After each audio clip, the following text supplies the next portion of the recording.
kung ano nga ba ang isang normal na Kristiyano. Kung ano nga ba ang isang namumuhay na Kristiyano. Basahin po natin. Galatians chapter 2 verse 20, I have been crucified with Christ. Therefore, I no longer live, but Christ lives in me. The life I live in the body today, I live by faith in the Son of God who loves me and gave Himself up for me. So mga kapatid, lahat tayo nakatanggap na ba sa ating Panginoong Yesus? Amen!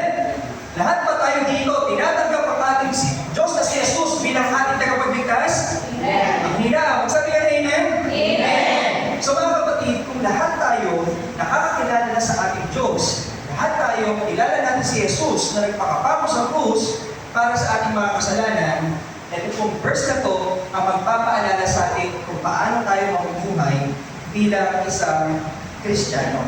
So, what does the normal Christian life includes? Ano nga ba ang namumuhay na isang tunay na Kristiyano?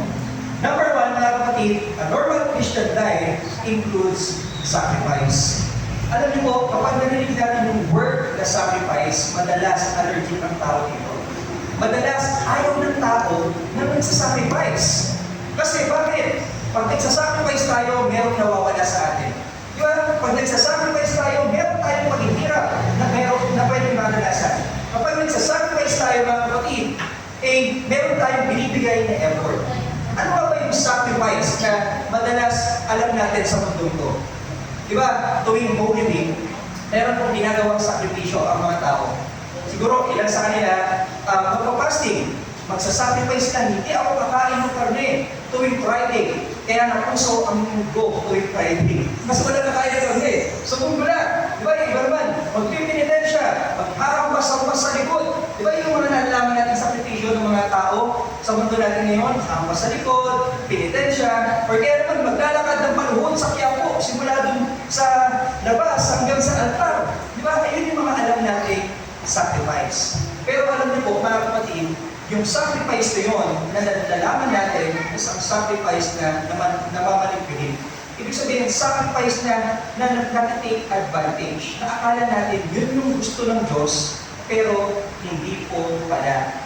Ang sacrifice na gusto po sa atin ng Diyos, mga kapatid, is a normal Christian make sacrifices to avoid sinning. Kanina, tinanong ko kayo lahat. Sabi nyo na kayo ay tumanggap na sa ating Panginoong Jesus. Na tayong lahat dito ay kinikilala si Jesus bilang ating tagapagligtas ng Diyos. Isa po sa mga normal na Kristiyano is nagsasakripisyo para iwasan ang kasalanan. Ano po sabi sa Galatians chapter 2, verse 20? I have been crucified with Christ. Ano yung sabihin nun? Sino yung I na nakalagay dyan? Tayo, ako, I have been crucified with Christ. Kaya bakit ba tayo sa krus? Si Jesus, nabago sa krus, ano ang kasama niya doon, mga kapatid? Mga kasalanan natin. Kanino mga kasalanan ang sinama niya doon? Sa'yo, sa Kanya, at sa akin. We have been crucified with Christ. Kaya nga, mga kapatid, bilang isang normal na Kristiyano, sa pagsunod natin sa Diyos, it requires also na isakripisyo natin yung mga kasalanan na natatapa tayo, mga kasalanan na minsan nasa sa pamuhay natin, kasi mga kapatid, nagpakapago na ang Diyos. Di ba? Meron ng kasabihan kapag tayo ay nagpapatuloy sa kasalanan, paulit-ulit natin pinapako si Jesus. Di ba? Kapag tayo nagkakasala ng paulit-ulit na sinasadya natin na paulit-ulitin ipako sa Diyos, si Jesus. Kasi nga, mga kapatid, nag-sacrifice na siya para sa'yo. So kung ano pa man yung mga itinatago natin sa puso at isipan natin, i-sacrifice mo yan kasi yan ang tunay na Kristiyano. Yan ang normal na Kristiyano. Ano ba yung mga kasalanan na sa tingin natin hindi natin masakripisyo? Siguro, isipin natin, Pastor, ako may pride. Hindi ako masakripisyo, Pastor Kasi pag sinakripisyo ko yung pride ko, makapusuin ako. Pastor, ako may kasalanan ako na hindi ko masakripisyo. Yun yung pagiging ma-attitude. Kasi, Pastor, kung hindi ako naging ma-attitude sa kanila, baka naman sila naman ang maging ma-attitude sa akin. So ako unahan ko na, Pastor, unahan ko na sila. Pastor, meron ako mga hindi masacrifice na mga salitang pagmumura. Kasi expression yun eh. Meron tayo minsan mga hindi na sa sacrifice sa Diyos. We need to sacrifice everything kasi doon mismo papasok ang kapangyarihan ng ating Diyos. Doon natin mas makaranasan na tunay na pinabago niya tayo.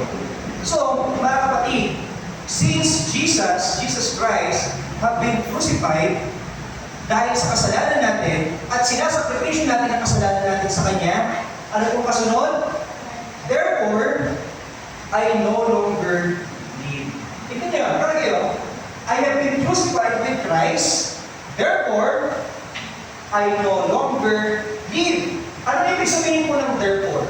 Kapag po may ginagawang letter or sa isang sinusulat, ang ibig sabihin po ng therefore, conclusion. Ibig sabihin, therefore, may resulta na.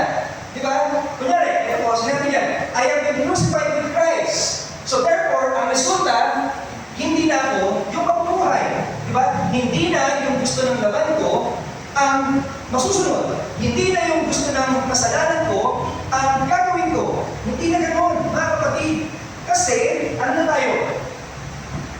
I no longer live. Para pag sinapagdalin niyo yung word na I no longer live, hindi na ako nabubuhay. Ano nang ibig sabihin nun? Patay na tayo. Patay na tayo. Saan? Pastor, patay na ba tayo physically? Hindi naman tayo patay. Kasi patay na tayo, hindi ko na kayo makikita dito. Diba? Hindi na tayo makakasamba sa Diyos. Patay na yung dating tayo, nabubuhay na yung bagong tayo. Kaya nga sinabi sa 2 Corinthians chapter 5, verse 17, mga kapatid. Diba ang sabi doon? Diba? The old has gone. If anyone is in Christ, the old has gone, the new has come. Yung dating tayo na ang hirap-hirap natin bitawan, patay na po. Patay na tayo sa dating mga kasalanan natin. So kung minsan ibinabalik sa atin ang kaaway, na kapatid, ito ikaw dati. Manginginom ka kapatid. Diba? Ganyan ka. Diba? Kapatid, ikaw ito eh. Diba? Hindi ka na magbabago. Alalahanin mo na patay na yan. Ang namumuhay na sa iyo, sino? Si Kristo. Ang namumuhay na sa atin, ang ating Diyos. Kasi nga, mga kapatid, ang ano po, halimbawa po, bigay po tayo ng halimbawa, ang isang patay, yan po, may patay talaga. Ang isang patay, kapag inalok natin ng mga masasarap na pagkain, magiging, ano po ba siya doon? Magiging appealing po ba sa kanya yung mga pagkain inaalok natin sa kanya? Halimbawa, lechon. Sa ngayon, ano tayo sa lechon? Di ba? Ano tayo? Sakit tayo. May makita kang balat. Di ba? Nag-crave ka na. Di ba? May makita kang balat. Isasawsaw mo na yan sa gravy o sa suka. Nag-crave tayo yan. Pero kapag patay lang isang tao, kahit ano kang suksok mo sa kanya, ilapit mo sa bibig niya, ilapit mo sa ilong niya para kamuin niya, hindi na siya mag-crave yan. Diba? Hindi na siya basta mag-aaras na kakainin ko yung lechon. Ano ba nang mangyari? Kakainin ko yung bagay na yan kasi masarap yan. Hindi na po gano'n. Same thing po sa buhay natin bilang isang Kristiyano. Once we are dead, dun sa sin na natin, dapat po mga kapatid, hindi na tayo nag-crave pa na magkasala. Hindi na tayo nag-crave pa na, ako, may bagong bagong aawayin ako. Nag-crave ako suntukin. Nag-crave ako awayin. Chinichismis ako. Chichismis ko nga rin sa kapitbahay ko. Nag-crave ako. Tayo po, bilang isang Kristiyano, una dapat na nakikita sa atin yung tunay na pagbabago. Hindi na dapat pa na-a-attract tayo sa kasalanan. Kasi yung kasalanan para kanino yun? Sa mundong ko. Yung kasalanan, sino dapat ang paparusahan doon? Si Satan lang. And ayaw natin na maging part ni Satan sa impyerno. Amen ba? Ayaw natin na maging part na kasama na doon maghirap. Kasi nga, para kayo sa tanas lang yun. Hindi na dapat pa tayo nag-crave pa. Halimbawa, parang ganito. Isang prisoner. Sa isang prisoner, mga kapatid, may mga pagkain ibinibigay sa kanila. Hindi natin ginajudge siya lahat ng nandun sa loob. Kasi possible na ilan sa kanila hindi naman talaga guilty. Pero sa isang prisoner, may pagkain na binigay sa kanila. Tayo mga nasa labas, i-crave mo ba yung pagkain na nasa loob na pinakain nila? Di ba hindi? Kasi nga hindi tayo part ng lugar na yun. Hindi ka part ng lugar na yun. Di ba parang sa isang Kristiyano rin? We are already a citizen of heaven. Di ba? Di ba?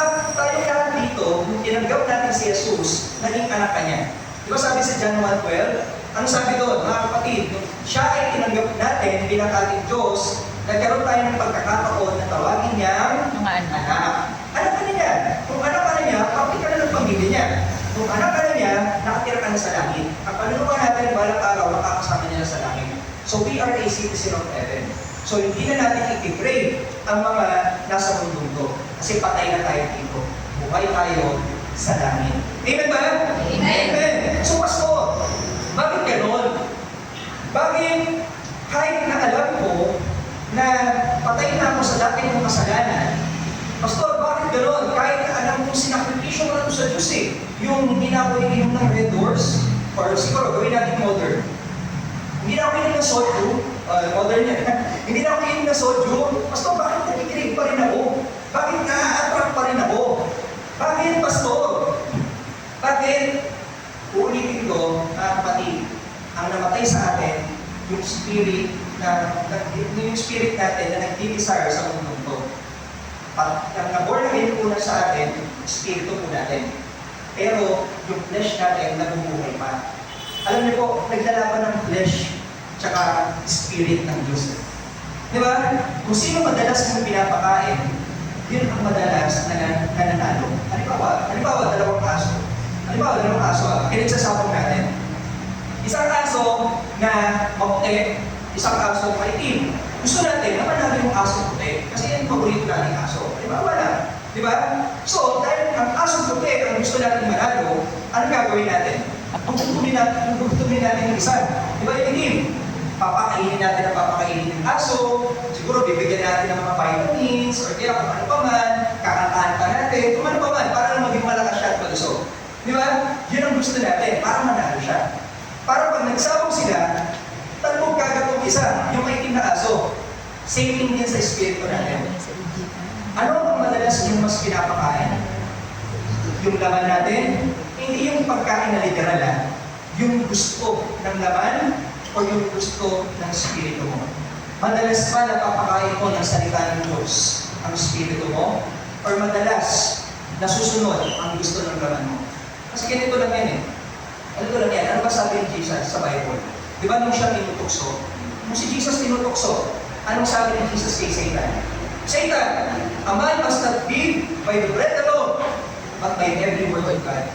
Di ba ang tao, hindi lamang dapat nabubuhay sa pisikal na bagay ng mundo.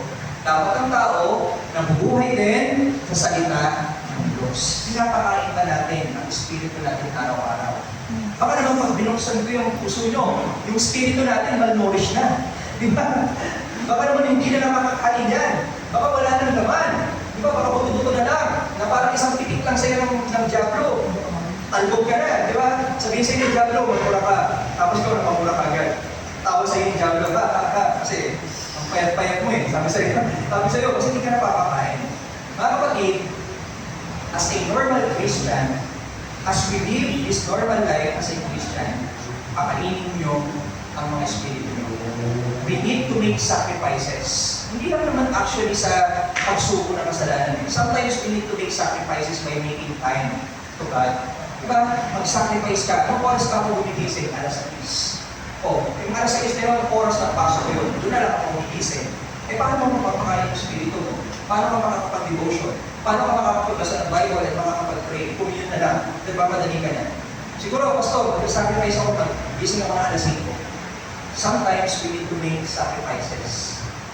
Mag-sacrifice para mag-create ng time sa Diyos. Mag-sacrifices para ma-win yung mga tao sa paligid natin. Pastor, ang sacrifices ba patungkol lang din sa pagsuko ng kasalanan? Hindi lang yun. Pwede rin mag-sacrifice ka, tumingin tayo para ipag-pray yung kapwa-kapatiran mo. Di ba? Ipag-pray mo sila, kamustahin mo sila. Di ba? I-disciple mo sila. I-lead mo sila sa Bible study. Kasi kailangan nila yun. Kailangan natin lahat yun. Ang normal na tao kumakain ng pagkain. Ang normal na Kristiyano kumakain din ng Espiritu at ng salita ng Diyos. Normal ba tayo? Pakitignan niyo yung katabi mo. Normal ba ba? Normal ba ba? Ayan, medyo normal ba ba? O kung hindi na normal, paalalahanan nyo na kumain na. Ayan, no? So mga by sacrificing something sa buhay natin para mapapilihan ang pangalan niya. Sabi po sa 1 Corinthians chapter 9, verse 27, "But I discipline my body and keep it under control." Huwag tayo, mga kapatid, magpa-under. Di ba may word na under, tinatawag sa mag-asawa? Di ba? Under ka na naman. Saan mo, asawa mo?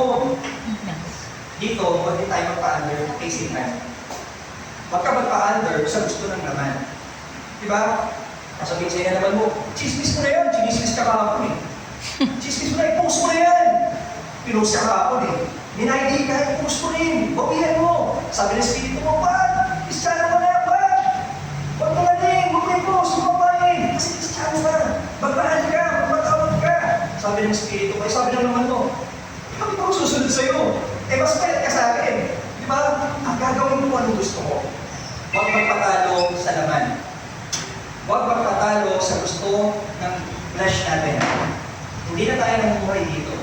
Namumuhay tayo sa kapangyarihan ng Diyos.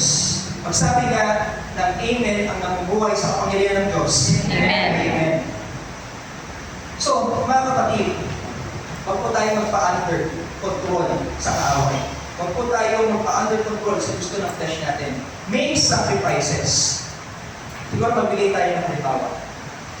Minsan, kapag tayo po ay nagsasacrifice ng type ng mga kasalanan natin kay Lord, isusuko na natin kay Lord, iniisip natin, "Lord, sinasacrifice ko sa ito kasi alam kong masama, alam kong hindi maganda.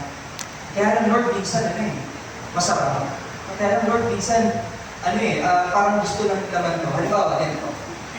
Alam natin na kapag kumain tayo ng taba, ay mahayda tayo. Di ba? Alam natin, pag kumain tayo ng taba, tataas ang cholesterol natin. Pero bakit kumakain ka pa rin ng taba ng barbecue? Di ba? Hindi ka kumakain ng taba ng barbecue. Alam nyo na pwede tayong magkaroon ng cholesterol, tumaas ang cholesterol. Pero bakit tayo kumakain ng taba ng barbecue? Alam natin na kapag sobra tayo sa matamis, mga kapatid, ay maaari tayo magka-diabetes. Pero bakit soft drinks pa rin tayo soft drinks? Alam natin, mga kapatid, na kapag sumobra tayo sa pagtatrabaho, maaari tayo magkasakit, pero bakit minsan nag-overwork pa rin tayo? Bakit? Kasi nga po, mga kapatid, minsan ang bawal, yung minsan yung sinasacrifice natin, masarap para sa atin, which is dapat, mga kapatid, isuko natin sa Diyos. Dapat isuko mo yan kasi we are already a normal Christian. Namumuhay na tayo as a normal Christian. And we are a citizens of heaven. Sabi po ni Paul sa Romans chapter 12, verse 1, "Therefore, I urge you, brothers and sisters, in view of God's mercy, to offer your bodies as a living sacrifice, holy and pleasing to God. This is your true and proper worship." Pastor, kala ko ba obedience is better than sacrifice? Baka ba sabi niyo sa akin? Di ba? Baka naman, Pastor, kala ko ba yun yung dapat sundin natin? Obedience is better than sacrifice. True! Totoo yun! Obedience is better than sacrifice, but obedience requires sacrifice. Yeah. Kailangan, alam niyo po, nire-require ng pagsunod natin sa Diyos ang sakripisyo. Ano yung kailangan mong isakripisyo ngayon, mga kapatid, sa ating Panginoon? May galit ka ba? Meron ka bang kinaiinisan? Meron ka bang pride na ayaw mong bitawan? Meron ka bang kasalanan na kinagigiliwan mo? Meron ka ba, mga kapatid, na mga mahal sa buhay na ayaw mong kausapin? Kailangan tayong i-sacrifice sa Diyos dahil sumusunod tayo sa Kanya. Alam niyo, ang church natin, nakalagay dyan, love God, love people, and make sense. How to love God if we are not willing to sacrifice yung desires natin? Sabi sa Bible, sabi sa Luke chapter 9, verse 23. Ano sabi doon? If you want to follow me, deny yourselves. I-deny natin yung gusto ng naman. Kasi pipigilan tayo niya papunta sa Diyos. And sabi dito, mga kapatid, offer your bodies as a living sacrifice. So paano, Pastor, ino-offer yung body natin as a living sacrifice kay Lord? Yun yan, katulad na sabi ko, isuko niyo yung kasalanan, hindi na ibabalikan yung dating ikaw. Magbigay ng time sa Kanya. Di ba? Ibigay yung talent sa Kanya. Di ba? Mag-share ng gospel para sa Kanya. Offer it because that is a true and proper worship for our Lord. So, mga kapatid, ano nga ba yung mga naiisip yung sacrifices kapag narinig yung word na yan? Yung sacrifice. Ano yung mga naiisip yung parang gusto nyo i-sacrifice sa Diyos kapag narinig yung word ng sacrifice? Siguro ilan sa inyo, Pastor, magpapasting mo. Lahat ba? Diba? Lahat ba yun? Lahat ba yun? Kasi gusto rin ng Lord na minsan maglaan tayo ng time sa Kanya when we fast. Okay. Okay yun. Pero what's the motive? Bakit ka magpapas? Pastor, magsasakripisyo ako. Hindi na ako lumibig. Hindi na talaga ako kakain ng lechon. So anong motive nun? Ano man pagbabago sa'yo doon? Nag-obey ka ba kay Lord? Yung actions mo after that. Mga kapatid, don't sacrifice needlessly. Ano yung sabihin nun? Yung mga hindi naman kailangan, huwag natin isakripisyo. Alam niyo minsan ang Diyos sinasakripisyo natin. Alam niyo ba yun? Alam niyo ba yun? Aware ba kayo doon? Na minsan sinasakripisyo natin ng Diyos. Paano? Paano, Pastor? Pastor, di mo na akong church ha? May nakababad ako na ba? At hindi niya naman yung virgin. Sinabi pa si Lord para sa labakan. Di ba? Ginamay pa si Pastor. Napawaw tuloy si Pastor. Sabi niya, hindi mo naman. Sabi ko ni Lord, naintindihan mo naman, pinasacrifice mo ko. Sabi ni Lord sa, di ba? Minsan nasabi natin si Lord. Sabi pa natin, Pastor, hindi mo na ako nag-church kasi ninakap kami ng pagkain. May kami, swimming. Sinabi pa si Lord, Pastor, hindi mo na ako nakapag-devotion kasi ang aga ko gumising dahil marami ang kailangan gawin. Sinasacrifice natin minsan si Lord. Tandaan, hindi si Lord ang sinasacrifice, mga kapatid. Hindi si Lord. May kailangan tayong sacrifice, which is our bodies. And that is a true worship for our God. Sacrificing is a normal part of a Christian life. A normal Christian makes sacrifices to avoid sin. Nagsasacrifice talaga tayo.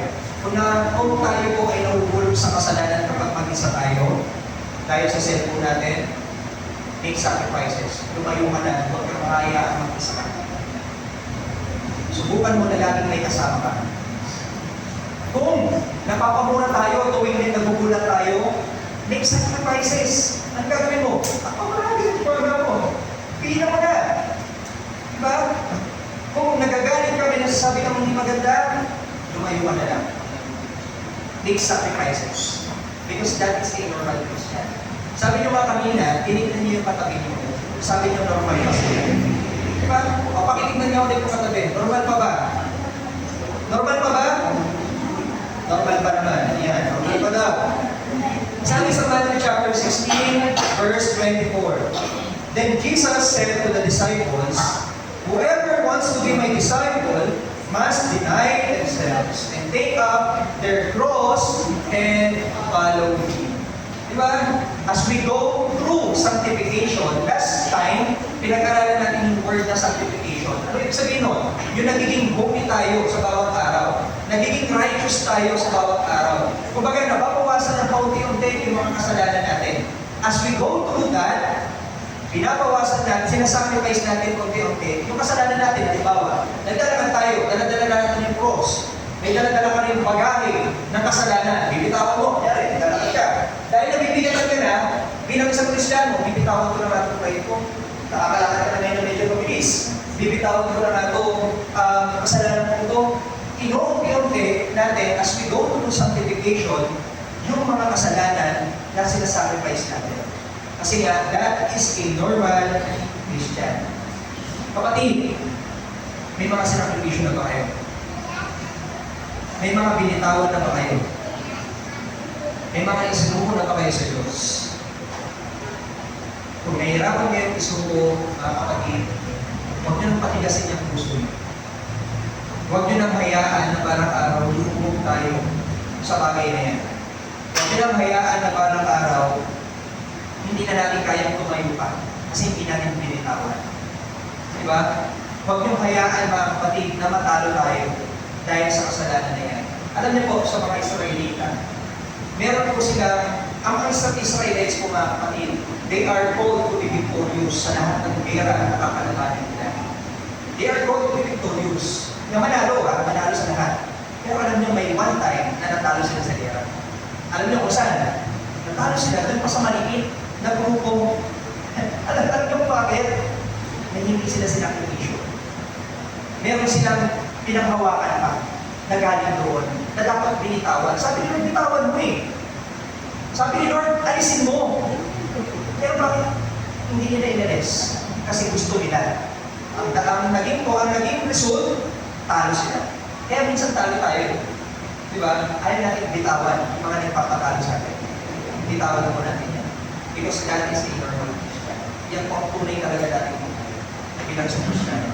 Isa pa po, mga kapatid, the normal Christian life includes substitution. Ano natin yung word na yan? Lalo sa basketball. Di ba? Kunyari, time out! Substitution! Pasok! Pastor Christian! Point guard! Kunyari, point guard ako. Kunyari na, hindi talaga kami yung basketball. Hindi ako yung basketball. So, kunyari na, substitution yun. Bakit? Bakit minsan nagkakaroon ng substitution? Di ba? Kasi pagod na. Pagod na yung naglalaro. Or kaya naman, injured. Or kaya naman, walang points na nagagawa. So, papalitan na. A normal Christian life includes substitution. Sino yung pinapasubstitute natin sa buhay natin? Di ba? Si Kristo.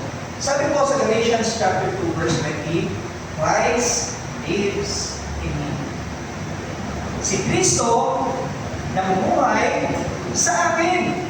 Di ba? Hindi namin namumuhay, patay na kasi ako, so sino na mamumuhay para sa akin? Si Kristo. Yung word na in, pinag-ibig mo yan na word na inside. Pinag-ibig mo yung word na yan na inside. Alam niyo po ba, yung word na in, literal, nasa loob niyo si Kristo. Ang Espiritu ni Kristo, literal na nasa loob natin. Hindi lang siya basta imagination natin. Hindi lang siya basta sa tingin natin nasa puso. Halimbawa, ganito.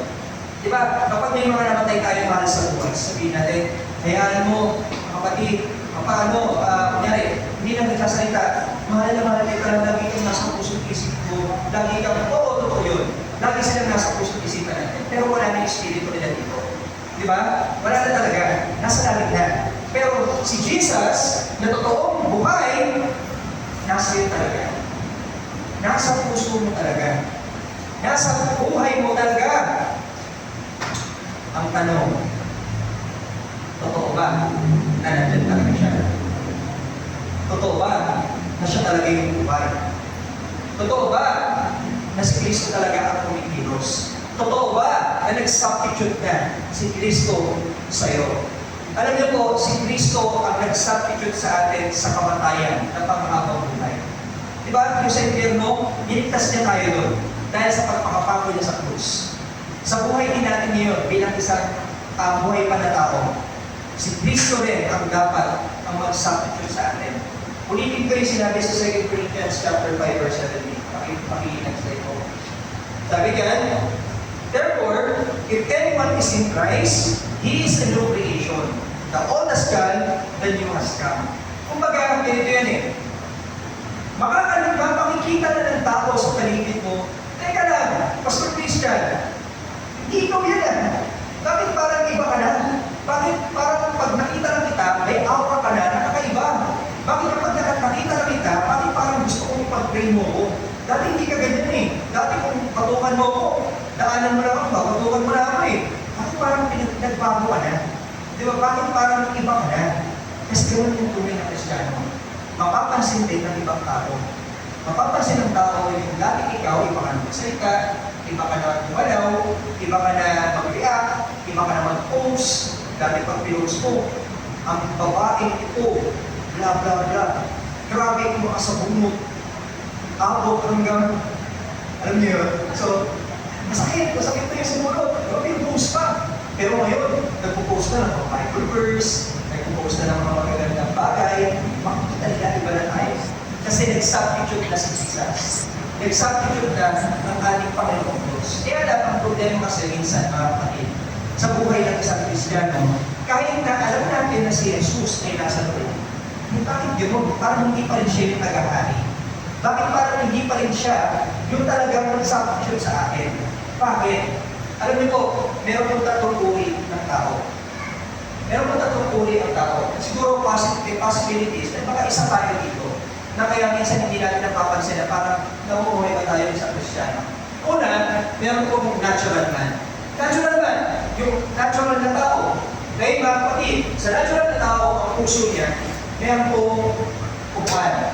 Ang upuan na yan, siguro ilan sa atin dito ay pamilyar na dito sa mga ipapakita ko ngayon. Sa natural na tao, meron pong upuan na nakalagay sa kanyang puso. Yung upuan na yan po ang trono ng kanyang buhay. Diba parang sa isang kastilyo, kung sino ang nakaupo sa trono, siya ang hari. Diba? So, sa trono natin, nakalagay dyan yung S. Yung S na yan, mga kapatid, ano sa tingin? Ha? Self or sarili, hindi sumpong. Ha? Hindi sumpong, hindi kung ano. Okay? Okay, sige nyo. Labang yung sumpong sa akin. Hindi, ganun. Okay? Yung S na yan yung sarili natin. Okay? Kaya nito S. Alam niyo po, ang normal na tao, ang natural na tao sa mundo natin ngayon, ang umuupo sa trono nila, yung sarili. Madalas yan umuupo. Nasaan si Jesus? Nasa labas ng puso. Diba? Hindi pinapapasok. Hindi pinapapasok sa trono. Hindi pinapakilos. Hindi ginagawang hari. Ano po yung nangyayari sa buhay natin? Ito yung mga plano natin sa buhay. Plano, mga desisyon, mga bagay na ginagawa natin. Kung mapapansin nyo, hindi organized. Ang gulo. Diba? Kasi nga ang pinapaupo, yung sarili. Tapos si Jesus, etchang pera. Nasa labas ka ako, papasukin mo ako. Hindi, diyan ka lang sa labas. Ginagawin natin si Jesus. Diba? Ayaw natin papasukin. Ito yung nangyayari sa mga tao. Pero alam niyo, may mga Kristiyano rin na katulad dito eh. Sige, pa-next slide ako. Ito po. Yung next slide naman natin, ito ay isang uri ng puso ng Kristiyano na hindi pa talaga namumuhay as normal na Kristiyano. Tinatawag itong carnal Christian. Alam niyo po, nasa Bible itong word na carnal. When we say carnal, yung mga Christians na namumuhay sa laman. Diba? Namumuhay yung sa flesh nila. Sa desire na gusto ng laman nila. Diba? Kahit Kristiyano ka na, laman pa rin ang nasusunod. So dito naman, sa carnal Christian, Christian na to ano dapat nila expect sa Christian? Sino dapat na dito? Christ. Si Jesus. Di ba si Christ? Pero bakit? Sarili pa rin ang nasa ng trono. Nasa si Jesus. Nasa labas pa ba si Jesus? Sa loob. Nasa loob na. Tama? Nasa loob na si Jesus, pero nasa siya? Si Jesus na nasa loob na. Di ba? Hindi si Jesus yung hari. Di ba? Kumbaga, parang ganito, sa isang kastilyo, alam mo na siya yung hari, pero pinalitan mo siya bilang hari, ikaw ang umupo. So dahil hindi mo alam ang pagpapatakbo ng isang kastilyo o isang palasyo bilang hari, ano nangyayari sa buhay? Ganun pa rin. Ang loob. Alam mo, minsan ganun tayo, Pastor, bakit ang buhay ko? Pastor, bakit ganito? Iyak-iyak pa, ito. Ano pa? Bakit? Kasi minsan, nandito na kasi Jesus sa puso, siguro para sa isang bahay ito eh. Kunyari sa isang bahay, pinapasok mo yung bisita mo, pero pinapasok mo lang siya sa lapag. Hindi sa upuan. Di ba? Bawal mo po sa upuan magdudumihan. Sa lapag ka lang, gagawin yung bisita mo. Siguro minsan ginagawa natin si Jesus, hindi natin alam baka hindi tayo aware. Kasi minsan hindi tayo aware. Di ba? So maganda na pag-aaralan natin to. Si Jesus, pumasok sa puso, pero hindi siya pinupo sa trono, nagiging magulo pa rin ang buhay. Nalalaglag pa rin tayo sa kasalanan. Mali pa rin ang desisyon natin. Kasi hindi siya yung ako. Dapat si Kristo po ang ako. Ang tawag sa kanila, carnal Christian. Okay? Kaya napapansin ng iba, pa-Christian pa. Kaya paglabas naman, parang maparehas ko lang. So, as kanyang tao, so, ano bang purpose? Ano bang rason para mag-church ako? Ito, nagsusoldier eh. Nagsusoldier rin ako. Nagre-red doors din ako. Nagmamarboro rin ako. So, anong purpose? Sabihin niya sa'yo, hallelujah ka pa sa kanan. Sa kaliwa, barburo ang hawak. Hallelujah ka pa sa kanan. Sa kaliwa, baraka ang hawak. Di ba? Bible ka pa sa kanan. Sa kaliwa, minumurabi yung kapwa mo. Ganun yung minsan yung carnal Christian. Minsan, nakipwestiyon tuloy ng iba. Kristiyan ba talaga yan? Kung ganyan lang din ang mga Kristiyano, huwag na lang sabihin ng iba. Sabihin nila ng iba, kung ganyan lang din ang Kristiyano, hindi na ako aalit sa day by day sa Tomas. Pero wala yun dito. Wala yun dito sa day by day sa Tomas. Walang carnal Christian dito. Amen ba? Amen. Amen. Alam mo naman, naniniwala ako. Pakitignan yung katabi ko. Makapaniwala ba? Ayan, makapaniwala ako. Bakit ako makaniwala? Parang di seryoso. Parang di sigurado.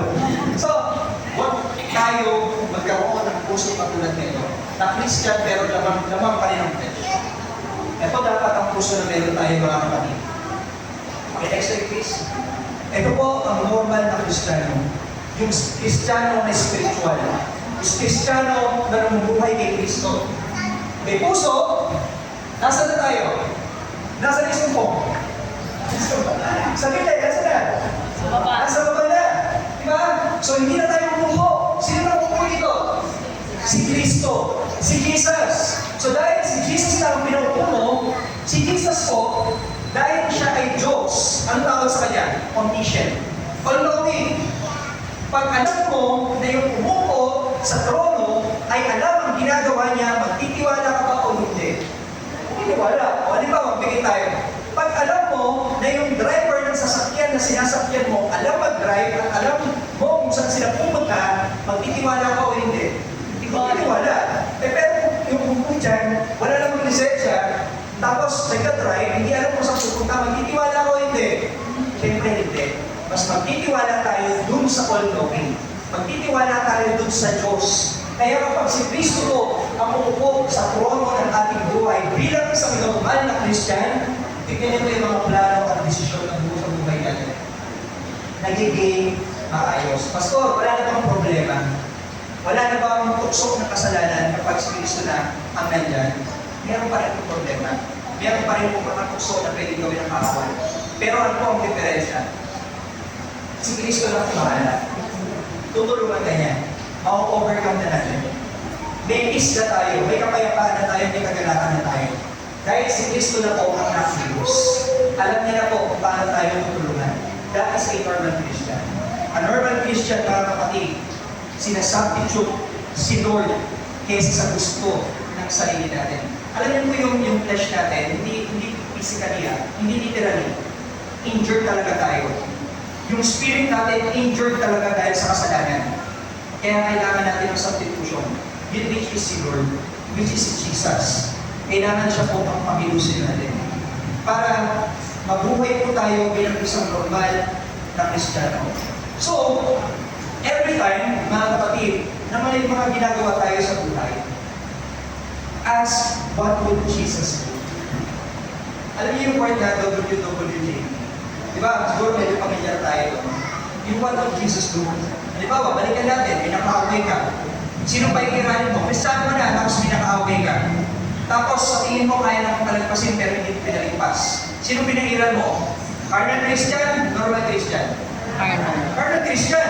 Diba? Kristiyano ka rin. Tapos pinahiran mo pa yung carnal kasi sinubunutan mo pa. Diba? Diba? Ganon. Or halimbawa naman, may pagkakataon naman pwede kang mandaya sa trabaho. Tapos nandaya ka. Pero Kristiyano ka. Sino pinahiran mo? Carnal Christian, normal Christian? Carnal Christian. Or halimbawa naman, may pagkakataon ka na magsalita ng maganda, pero binura mo. Carnal Christian, normal Christian? Lagi natin tanungin ang sarili natin. Si Jesus ba ang namumuna sa akin? What would Jesus do? Normal ba talaga ako Kristiyano? Sorry sa term. Abnormal ba ako Kristiyano? Ito ako normal. What would Jesus do? Alam niyo po, as Jesus, as a substitute sa buhay natin, as the Holy Spirit na magsasubstitute sa buhay natin, a normal Christian life includes living by faith. Diba? Bilang isang Kristiyano, we must now living by faith. Namumuhay na tayo sa pananampalataya. Basahin po natin ang Galatians chapter 2, verse 20. The life I live in the body today, I live by faith. Okay na niyo, mga kapatid? Hindi lang tayo basta nag-sacrifice. Hindi lang basta si Jesus na ang nag-substitute. Ngayon, mga kapatid, mamumuhay na tayo sa pananampalataya. Magsabi nga ng amen ang namumuhay sa pananampalataya. Amen. So, Pastor, ano nga bang ibig sabihin ng faith? Ano nga bang ibig sabihin ng pananampalataya? Alam niyo po, ang ibig sabihin ng faith is complete trust or confidence in someone or something. When we say complete, may bawas pa. Pag sinabi complete, kunyari sa soft drinks, sabi sa soft drinks, 1.5. Matatawag ba complete ang 1 liter lang? Hindi, 1.5 niya eh. Diba? Halimbawa, matatawag bang complete ang isang tao kung ito lang isang kamay niya? Hindi. Kasi hindi kompleto yung katawan. Or kaya, halimbawa, matatawag bang complete ang isang adobo kung wala ng toyo? Diba? Hindi. Diba?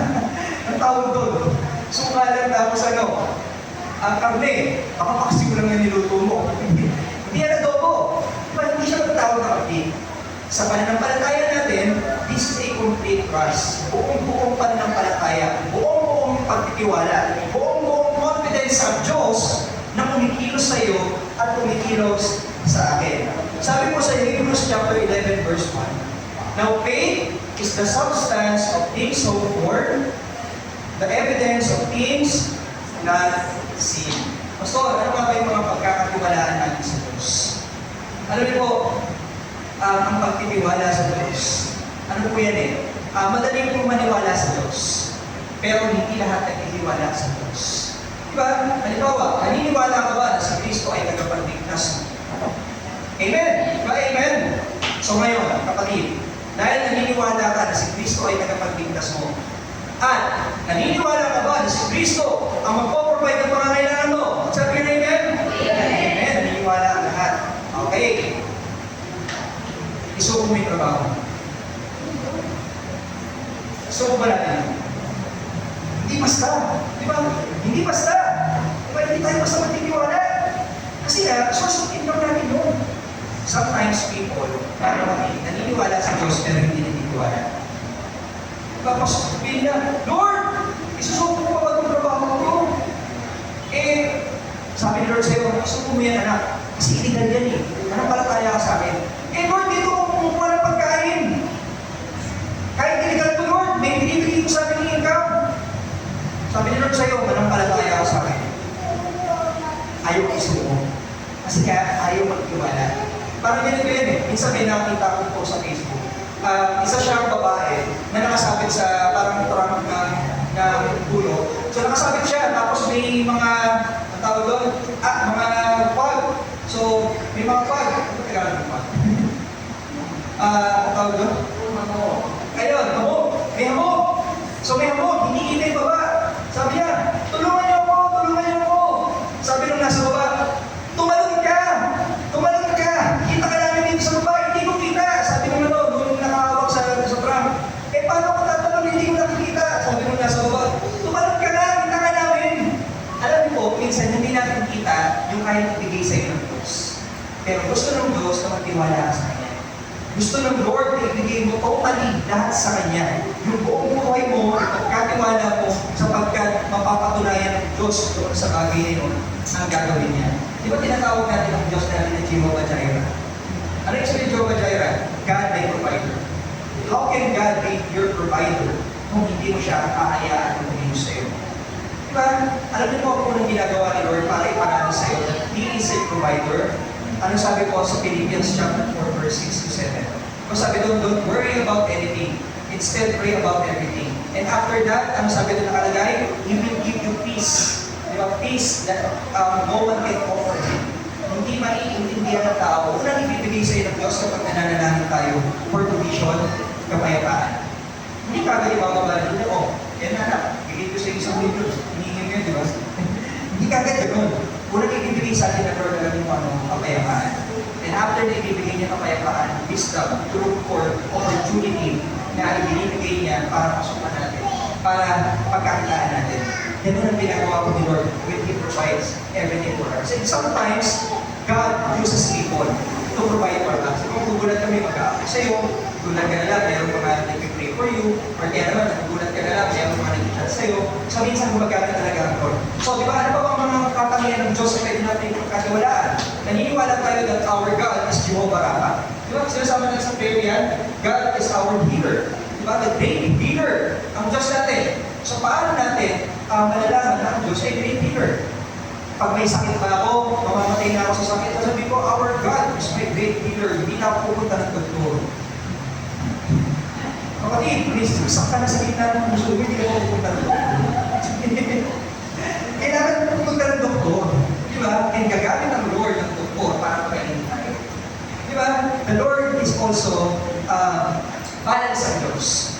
Ayaw niya naman tayo na maging sobrang, alam niyo yun, maging tamad. Gusto niyang tulungan tayo. Di ba? Ang Diyos din, ano ba? Our God is Jehovah Nissi. Ano ba yung Jehovah Nissi? Di ba? Our God is our banner. Ano yung banner? Ano ba pinangahawakan na banner? Ano ba yung mga pinangahawakan natin sa Diyos sa ngayon? May mga pangako ba siya sa inyo ngayon na pinangahawakan niyo? Mga kapatid, magkatiwalaan niyo. Halimbawa, pangako ng Lord sa akin, I can do all things through Christ who strengthens me. Sabi ng Lord sa akin, so pastor, tatanong na ba ako sa Biblia? Sa I can do all things. Hindi naman sa ganung paraan. Kung pinangakuan ka ng Diyos that you can do all things sa trabaho mo, pangawakan mo yan. Kung sinabi sa iyo ng Diyos na aayusin ang pamilya mo, pangawakan mo yan. Kung sinabi sa iyo ng Diyos, makakakilala ang buong pamilya mo, pangawakan mo yan. Tumagal man yan, maghintay ko tayo. Kasi gagawin at gagawin yan. Hindi naman tulad ng Diyos ang tao na hanggang pangako na, tapos na pangako. Ang Diyos na pangako, pwede natin panampalatayaan. So, why live a life of faith? Bakit kailangan natin mabuhay ang may pananampalataya? Because we live a life of sacrifice and substitution. Diba? Nung buhay tayo, mga kapatid, ng pagsasacrifice and substitution. Diba? Yun nga, balikan natin. Isang traffic enforcer. Tapos, may mga isang sources ka ng income na nanggagaling sa illegal na bagay. Diba?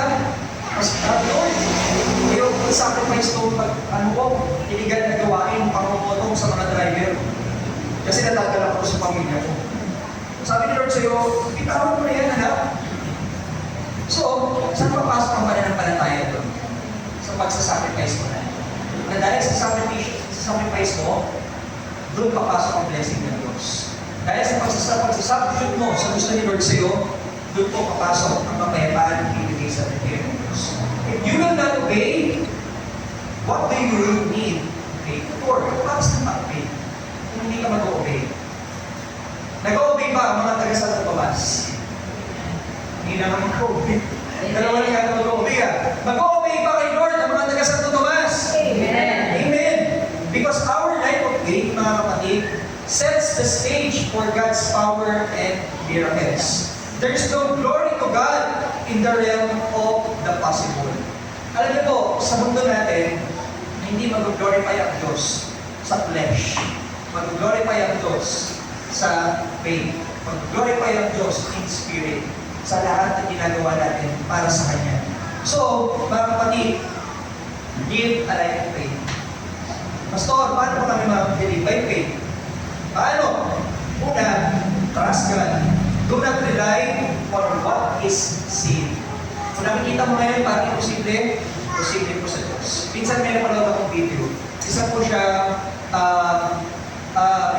men na alam niyo po yun, nag-trans papunta sa women. Okay? Naintindihan niyo po ako? Men na nag-trans papunta sa women. Iniisip natin, parang imposible na tubupa doon sa dating siya. Kasi nga nag-trans na siya. Pero alam niyo po, ang Diyos, binago siya. Nagtiwala siya, nag-bumalik siya sa dating siya. Wala na ngayon dating pag-aari na meron siya, pero mga kapatid, binago siya. Hindi natin nakikita yung kayang gawin ng Diyos sa ngayon. Pero balang araw, papakita natin sa iyo. Di ba sabi niya nga sa mga disciple niya, hindi mo pa naiintindihan sa ngayon, pero balang araw naiintindihan mo. So isa pa, how to live by faith? Obedience is the first step of faith. Obey the Lord. Obey Him at all times. Obey Him in many ways. Obey Him sa trabaho, sa pamilya, sa school, sa kaibigan. Obey Him. And also, wait for God's leading or timing. Maghintay tayo. Alam niyo ang tao, ayaw maghintay. Di ba? Dapat maghintay. Kasi nakakainit naman talaga. Pero we need to wait because that's a sign of faith. Dito ko, we need to wait because that's a sign of faith. Kunyari, may hinihintay ka. Excuse me. Na taong mahal mo sa buhay. Pero dahil hindi ka makapaghintay, uunahan mo lang ang Diyos. Ang nangyayari tuloy, distraction. We need to wait. Kasi sa inyo ng pananampalataya mo ito. Also, mga kapatid, siguro nag-iisip na iba, Pastor Christian, ang daming points ha. Ang daming points ha. Mga mahaba-haba ito ha. Don't worry, makakatata. Ayan, so a normal Christian life includes victory. Kapatid, you are meant to be victorious. Amen ba? You are meant to be victorious. Hindi tayo niligtas ng Diyos sa kasalanan para hayaan tayong malubog. Para hayaan tayong matalo. Para hayaan tayo na habang buhay na lang nakakulong. Nagbubog. Gusto ng Diyos na maging masaya ka. Gusto ng Diyos na maging okay ka.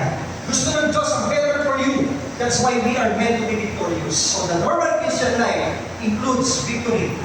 A normal Christian lives a life of victory.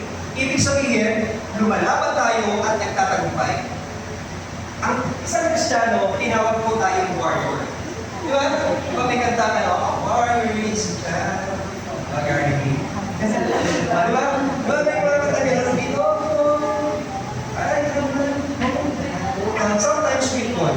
Sometimes, mga kapatid, we are tired. Sometimes we are injured. But we are still meant to be victorious. Lumuhod tayo sa panalangin. Lumuhod tayo sa harapan ng ating Diyos. Dahil si Jesus, mga kapatid, yung Diyos na sinasamba natin, victorious na. Kung victorious na siya, tapos anak ka na niya, hindi ka pa kung magiging victorious. Halimbawa, ganito. Kung yung tatay mo, milyonaryo, hindi ka pa ba milyonaryo? Kung yung tatay mo, anak ng artista, artista, hindi ka pa ba anak ng artista? Kung yung tatay mo, sikat sa buong mundo, hindi ka pa ba makikilala? Naalala ko si Duterte, o naging presidente siya. Nakilala kita yung mga anak niya. Diba?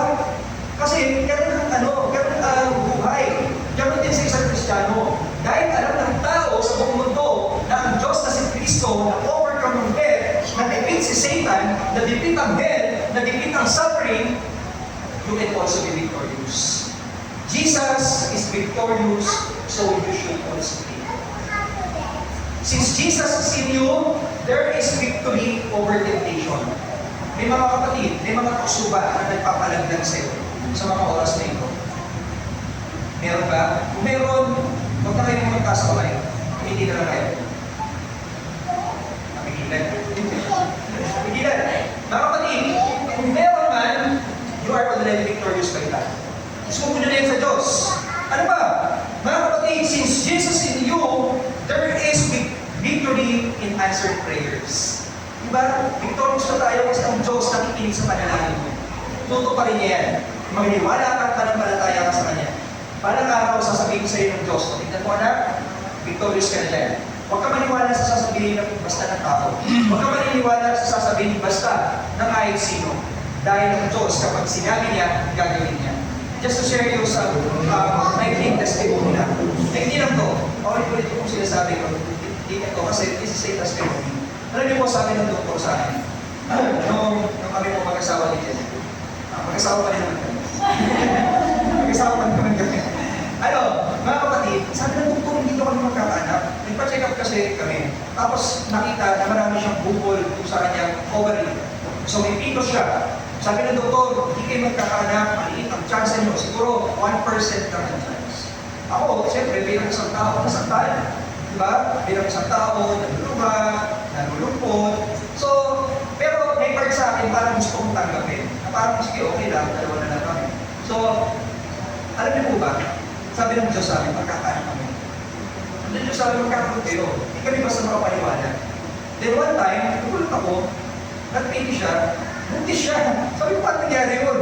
Ano ba si Virgin Mary? Sabi ko, paano nangyari yun? Alam niyo po, kung unang pregnancy niya, although nakunan siya, pero binigay yun ang pag-asa sa atin ng Diyos. Yung posible sa tao, posible sa Diyos. Kung sinabi ng Diyos, gagawin niya. Pag sinabi ng Diyos, may victory doon. Kaya magtiwala ka. At ngayon, nandun po yung anak namin, Lumideli na. Lumideli po, kasama na namin kasi yun po yung parako ng Diyos sa amin. Paulit-ulit ko siyang sinasabi kasi totoo po itong nangyari. Na sinabi yan kami, hindi kami magkakanak. And minsan pa sinabi sa amin, tanggalin niyo yung cover niyo para hindi siya nasasaktan. Pag tinanggal yun, paano na? Makikita ko ba sa mga? Diba? So, maniwala ko sa Diyos, pagkatiwalaan siya kasi there's a victory in answered prayers. There's a victory also in blessings. Ang Diyos i-bless kayo sa lahat ng pangangailangan. Magtiwala po tayo sa Kanya. Christian is not only about sacrifice. There is also victory. Nag-sacrifice ka, may victory dyan. Ikaw ba? Nag-sacrifice ka na mag-diet. Diba, hindi ka kakain. Anong resulta? Nakuha mo ngayon yung gusto mo, yung gusto mong, wait, dati 56 ka, ngayon 55 ka na. So, diba, nakukuha mo na yung gusto mong wait. Ay, parang may nakaka-relate na. Diba, may gusto ka na ngayon, nakukuha mo na, may victory talaga pag nag-sacrifice tayo. Alam nyo, minsan, nag-sacrifice ako na wag uminom, uminom ako ng soft drinks. Pero before, sinubukan ko ako uminom ng soft drinks. Alam mo, ang ganda ng effect niya sa akin. Naging close. Naging ano na. Talagang iba yung aura pag puro tubig. May result kasi. Doon may victory kasi kapag nag-sacrifice tayo for the meantime. And after that, mga kapatid, ibigyan tayo na victory ng Diyos. Sabi ko sa 1 Corinthians chapter 15, verse 57, but thanks be to God, He gives us the victory through our Lord Jesus Christ. Dati talunan ka na kaaway, pag sinuntok ka ni Satan, tumba ka, supukin mo rin, panalo ka na. Kasi si Jesus na ay nasa iyo. Si Jesus na nag-substitute sa iyo. Si Jesus na nag-bind sa Kanya. Si Jesus na nagtali sa Kanya. Panalo ka na kapatid. Huwag mo hayaan. Nasasabihin sa iyo ni Satan kapag nag-iisa ka, talunan ganyan, manood ka ng ganito, manood ka ng ganyan, magmura ka, ganyan. Balikan mo si Satan. Paano ka na? Panalo na ako dahil kay Kristo. Amen ba? Amen. Amen. So Jesus was victorious, so should we be. Sabi po sa Philippians chapter 4, verse 13, I can do all things through Christ who gives me strength. Ibigyan ka ng Diyos to be victorious. So to better understand yung mga pinag-uusapan natin, graduate ako. So to better understand yung mga pinag-uusapan natin, siguro isipin natin, Pastor, paano yun? Pag sobrang lugmok na ako sa kasalanan. Pastor, paano yun kapag sobrang na akong lugmok sa problema ko? Paano pa ako makakabalik sa Diyos? Pastor, magiging normal pa ba ako kung talagang lumalayo na ako sa Panginoon? Pastor, paano yun kapag talagang sinakop na ako ng mga bagay sa mundo to at hindi ko na kaya pang magawa kung ano ang pinapagawa ng Diyos? Meron pa ko ipapakita sa inyo. So, hindi na brother.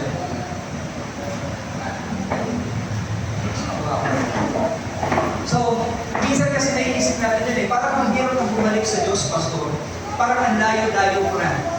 Parang ang ano na, so sobrang hindi ko na kaya lumapit pa sa Diyos dahil sobrang na ako nahihiya sa Kanya. Alam niyo po, ang Diyos very faithful para maging normal ulit tayo bilang isang Kristiyano. Ang Diyos mahal ka. Ganda mo naman natin kanina Di ba Diyos ka sa amin? Di ba? Hindi lang siya basta Diyos sa'yo. Diyos siya sa atin. Diba? Pag sa piling ng Diyos, mararamdaman natin ang langit. Yung po natin, hindi sa pagkakas. Yan, ano na po tayo? Tutorial ng adobo. Ano tayo adobo? Sige po, parang ganito po yan. Sige po. Tayo na natin sa dyan. Bigyan mo na natin isa. So mga kapatid, meron po ako ipapakita. At ito ko ipapakita ko, representation po ito ng buhay natin. Maliban doon sa tatlong yung pinakita ko kanina sa picture, ito po, bahay representation ng buhay natin. Ito po puti, itong tubig, ito po tayo. Okay? Ito po tayo na bilang isang natural na tao. Okay? Natural na tao. Pero dahil tayo po ay nakurap ng mundo ito, tayo po ngayon ay nagiging isang madumi. Okay? Nagiging isang maduming tao tayo. Tapos iniisip natin, paano ba ako babalik? Alam niyo po, kahit nagganyan ng tubig to, hindi na ito basta makakabalik sa dati. Pag ano, ang tubig, kahit sa gabihin yung tubig, ganito pa rin ang itsura niya. Ganito pa rin. Diba? Pastor, paano yan? Nahulog ako sa kasalanan, nahulog ako sa problema, nahulog ako sa kung ano-ano pa man. Pastor, paano na? Paano mo nababaguhin ang buhay ko? Ito po si Jesus, mga kapatid. Ito po ang Diyos natin. Kapares naman kanina. Diba? Tubig naman ito. Pero ang Diyos po natin, mga kapatid, hindi man natin kaya magbago, hindi kasal, pag siya po ang pinapasok niyo sa buhay niyo at naghari sa inyo, mararanasan niyo ang normal na buhay. Dahil siya po ay Diyos. Alit mo. Pero mukhang marami pa rin. Pero para kapatid, kayang baguhin ni Lord yung dating ikaw. Kayang baguhin ni Lord yung mga kasalanan na hindi mo kayang baguhin. Lahat ng kasalanan, ma-overcome natin sa tulong ng ating Panginoong Jesus. Lahat ng kasalanan na sa tingin mo hindi mo kayang baguhin, babaguhin niya. Dahil tayo ay gusto niya maging normal sa harapan niya. Tayo po lahat ay sa ito manalangin. Panginoong Jesus, maraming salamat po sa mga oras na ito. Salamat Panginoon dahil kayo po ang Diyos na laging nagpapatunay na kayo po ay buhay sa amin. Na kayo po ang Diyos, Panginoon, na nagpapaalala sa amin na kami bilang isang Kristiyano ay dapat na bumuhay bilang normal na Kristiyano. Panginoon, spiritual na Kristiyano, Kristiyano na lumalapit sa inyo, Kristiyano na itinataas ang pangalan ninyo, Kristiyano, Panginoon, na sumusunod sa kalooban ninyo. Panginoon, salamat po dahil pinapaalala niyo sa amin that we should sacrifice our sins. Na kailangan namin isubstitute kayo, na kayo ang mamuna sa amin, na kailangan namin mabuhay na may pananampalataya, at kailangan namin mabuhay na maging victorious sa buhay namin. Panginoon, maraming salamat po. Naniniwala po ako, Panginoon, na sa mga oras na ito, hindi aksidente, na ang mga kapatid po ay kasama ko ngayon. Gusto mong ipaunawa sa kanila na bilang isang Kristiyano, bilang isang tao, pwede rin nilang maranasan ang buhay na walang hanggan. Na ang buhay, Panginoon, na may pagpapayapa, na ang buhay na may kagalakan, na ang buhay, Panginoon, na magiging victorious dahil sa tulong ko ninyo. Mga kapatid, sa mga oras na ito, kung meron man tayong hindi sasacrifice sa Diyos, isacrifice na po natin. Kung meron man tayong hindi maisuko sa Diyos, isuko na po natin. Kung minsan, mga kapatid, hindi natin hinahayaan ng Diyos na mag-substitute sa atin, na manguna sa atin, papanalangin po ang Diyos. At panalangin niyo ang pananampalataya niyo sa Kanya. Hindi po natin gagawin na magunitong pagkakataon na ito. Naniniwala po ako mga kapatid sa Ecclesiastes chapter 3 verse 1 na everything has its own time and its own season. Naniniwala ako that this is a season na kailangan mong papasukin ng Diyos sa buhay mo. Naniniwala ako that this is a season na si Jesus dapat ang pumupo sa trono ng puso mo. Naniniwala ako that this is a season na ang pananampalataya mo ay lalago sa tulong ng Banal na Espiritu.